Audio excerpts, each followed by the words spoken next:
ಇಡೀ ಹುಬ್ಬಳ್ಳಿಯನ್ನೇ ಬೆಚ್ಚಿ ಬೀಳಿಸಿದ್ದಂತಹ ಅಂಜಲಿ ಅಂಬಿಗೇರ್ ಹತ್ಯೆ ಪ್ರಕರಣಕ್ಕೆ ಸಂಬಂಧಪಟ್ಟಂತೆ ನಿನ್ನೆ ಸಂಜೆಯಿಂದಲೇ ತನಿಖೆಯನ್ನ ಸಿಐಡಿ ಅಧಿಕಾರಿಗಳು ಶುರು ಮಾಡಿದ್ದಾರೆ.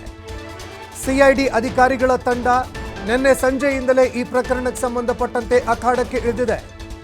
ಇವತ್ತು ಕಿಮ್ಸ್ ಆಸ್ಪತ್ರೆಗೂ ಕೂಡ ಅಧಿಕಾರಿಗಳು ಭೇಟಿ ನೀಡಲಿದ್ದಾರೆ. ಸಿಐಡಿ ಅಧಿಕಾರಿಗಳು ಕಿಮ್ಸ್ ಆಸ್ಪತ್ರೆಗೆ ಭೇಟಿ ನೀಡಿ ಆರೋಪಿಯನ್ನು ಕೂಡ ವಿಚಾರಣೆ ಮಾಡಲಿದ್ದಾರೆ.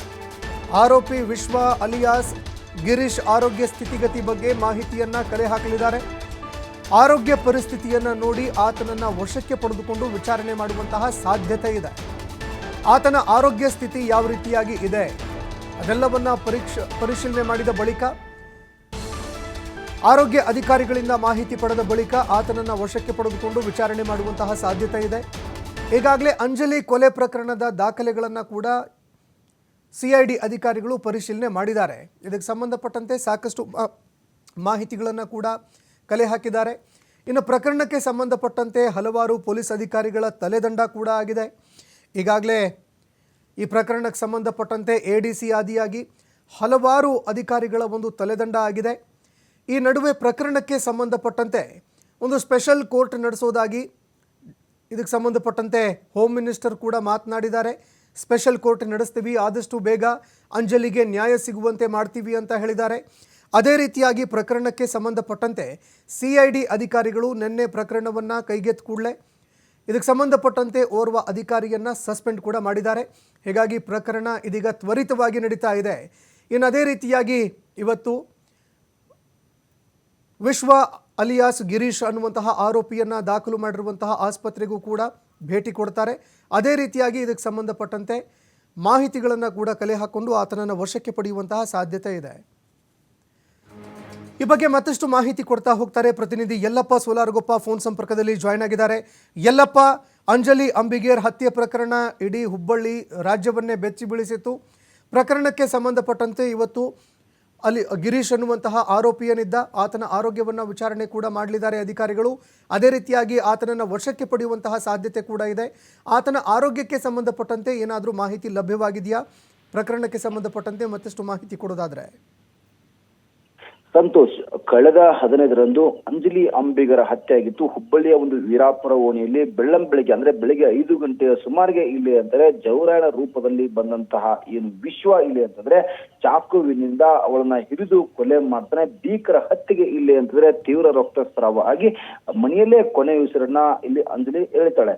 ನಂತರ ಇಲ್ಲಿ ವಿಶ್ವ ಕಳೆದ 2 ದಿನಗಳ ಬಳಿಕ ಇಲ್ಲಿ ಅಂದ್ರೆ ವಿಶ್ವ ನನ್ನ ದಾವಣಗೆರೆಯಲ್ಲಿ ಬಂಧಿಸ್ತಾರೆ. ಅದು ದಾವಣಗೆರೆಯಲ್ಲಿ ಕೆಲವೊಂದಿಷ್ಟು ರೋಚಕ ಟ್ವಿಸ್ಟ್ ಅನ್ನ ಪಡೆದುಕೊಂಡು ಈತನನ್ನ ಇಲ್ಲಿಂದ ಬಂಧಿಸಲಾಗುತ್ತೆ.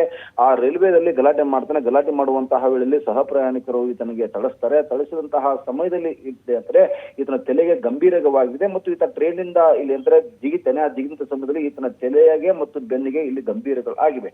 ಇದರ ನಡುವೆ ಇಲ್ಲಿ ಅಂದ್ರೆ ಕಳೆದ 2 ದಿನಗಳ ಹಿಂದುಗಡೆ ಅಂದ್ರೆ ಸೋಮವಾರ ಇದೇ ಒಂದು ಪ್ರಕರಣ ಸಂಪುಟಕ್ಕೆ ಅಂದ್ರೆ ಹುಬ್ಬಳ್ಳಿ ಧಾರವಾಡ ಅವಳಿ ನಗರದಲ್ಲಿ ಕಾನೂನು ಸುವ್ಯವಸ್ಥೆ ಸಂಪೂರ್ಣ ಹದಗೆಟ್ಟಿದೆ ಅಂತೇಳಿ ಒಂದು ಕಡೆ ಅಂದ್ರೆ ಮೇಲಿಂದ ಮೇಲೆ ಇಲ್ಲಿ ವರದಿ ಆಗ್ತಾ ಇತ್ತು. ಅದೇ ಒಂದು ಕಾರಣಕ್ಕೆ ರಾಜ್ಯ ಗೃಹ ಸಚಿವ ಡಾಕ್ಟರ್ G. ಪರಮೇಶ್ವರ್ ಅವರು ಹುಬ್ಬಳ್ಳಿಗೆ ಬಂದು ಒಂದ್ ಕಡೆ ಅಂದ್ರೆ ಅಧಿಕಾರಿಗೆ ಚಳಿ ಬಿಡಿಸುವಂತಹ ಕೆಲಸವನ್ನ ಮಾಡಿದ್ರು. ಇದೇ ಒಂದು ಪ್ರಕರಣ ಅಂಜಲಿ ಪ್ರಕರಣದಲ್ಲಿ ಈಗಾಗಲೇ ಅಂದ್ರೆ ಓರ್ವ DCP, ಓರ್ವ ACP, ಓರ್ವ ಇನ್ಸ್ಪೆಕ್ಟರ್, ಮತ್ತೋರ್ವ ಇಲ್ಲಿ ಅಂತಂದ್ರೆ WPC ಈಗಾಗಲೇ ಅಂದ್ರೆ ಅಮಾನತು ಆಗಿದ್ದಾರೆ.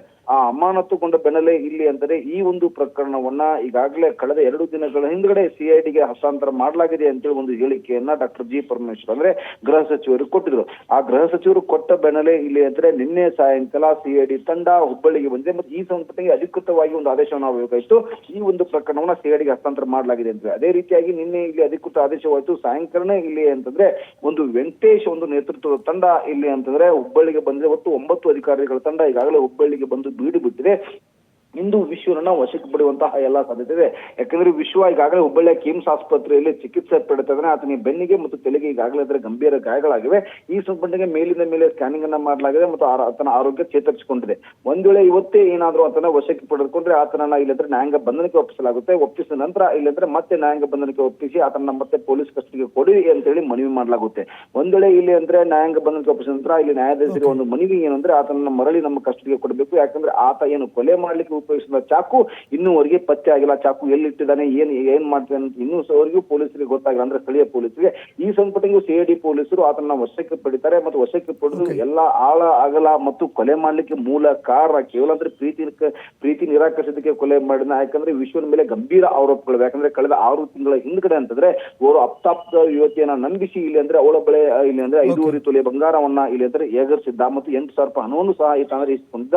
ಈ ಸಂಪುಟದಲ್ಲಿ ವಿಶ್ವನ ಮೇಲೆ ಮತ್ತೊಂದು FIR ಗೆ ಇದೇ ಒಂದು ಬೆಂಡಿಗಿರಿ ಪೊಲೀಸ್ ಠಾಣೆಯಲ್ಲಿ ದಾಖಲಾಗಿದೆ. ಇವೆಲ್ಲವನ್ನ ವಿಚಾರ ಇಟ್ಟುಕೊಂಡು ವಿಶ್ವವನ್ನ ಸಿಐಡಿ ಪೊಲೀಸರು ಇಲ್ಲಿ ಅಂದ್ರೆ ಫುಲ್ ಡ್ರಿಲ್ ಮಾಡ್ಲಿದ್ರೆ ಆತ ಯಾವ್ಯಾವ ವಿಷಯಗಳನ್ನ ಬಾಯ ಬಿಡ್ತಾನೆ ಅಂತ ಅನ್ನೋದು ಸಹಿತ ಇವತ್ತು ಕಾಣಬೇಕಾಗಿದೆ. ಆದ್ರೆ ವಿಶ್ವನ ಇವತ್ತು ತನಿಖೆ ಪಡೆದಕ್ಕೆ ಮುಂಚೆನೆ ಈಗಾಗಲೇ ಅಂದ್ರೆ ಬೆಂಡಿಗಿರಿ ಇನ್ಸ್ಪೆಕ್ಟರ್ ಅಂದ್ರೆ ಈಗಾಗಲೇ ಅಂತಂದ್ರೆ ಇನ್ಚಾರ್ಜ್ ಇರುವಂತಹ ಇನ್ಸ್ಪೆಕ್ಟರ್, ಯಾಕಂದ್ರೆ ಅಲ್ಲಿದ್ದಂತಹ ಇನ್ಸ್ಪೆಕ್ಟರ್ ಚಂದ್ರು ಚಿಕ್ಕೋಡಿ ಈಗಾಗಲೇ ಅಮಾನತು ತಗೊಂಡಿದ್ದಾರೆ. ಅಮಾನತು ನಂತರ ಮಾರುತಿ ಗುಳ್ಳಾರಿ ಅವರಿಗೆ ಆ ಪೊಲೀಸ್ ಠಾಣೆ ಒಂದು ಇನ್ಚಾರ್ಜ್ ಅನ್ನ ಕೊಡಲಾಗಿದೆ. ಅವರ ಬಳಿ ಈ ಅಂಜಲಿ ಸಂಬಂಧಪಟ್ಟಂಗೆ ಎಲ್ಲಾ ಕೊಲೆ ಪ್ರಕರಣ ಸಂಬಂಧಪಟ್ಟಂಗೆ ಎಲ್ಲಾ ದಾಖಲೆಗಳನ್ನ ಈಗಾಗಲೇ ಅಂದ್ರೆ ಕಲೆ ಹಾಕುವಂತ ಕೆಲಸವನ್ನ ಸಿಐಡಿ ಪೊಲೀಸರು ಮಾಡ್ತಾ ಇದ್ದಾರೆ. ಅದರ ನಡುವೆ ಇದೇ ಸಿಐಡಿ ಪೊಲೀಸರು ನೇಹಾ ಹತ್ಯೆಯನ್ನ ವಿಚಾರಣೆ ಮಾಡಿದ್ರು. ಆದ್ರೆ ಈಗಾಗಲೇ ಅಂತಂದ್ರೆ ಚಾರ್ಜ್ ಶೀಟ್ ಒಂದೇ ಬಾಕಿ ಇದೆ. ಅದರ ನಡುವೆ ಅಂಜಲಿ ಪ್ರಕರಣ ಸಹ ಈಗಾಗಲೇ ಸಾಕಷ್ಟು ತಿರುವು ಪಡೆದುಕೊಂಡಿದೆ. ಇವತ್ತಿಂದ ವಿಚಾರ ಚುರುಕುಗೊಂಡಿದೆ. ಸಂತೋಷ್, ಧನ್ಯವಾದಗಳು ಯಲ್ಲಪ್ಪ ನಿಮ್ಮೆಲ್ಲ ಮಾಹಿತಿಗೆ.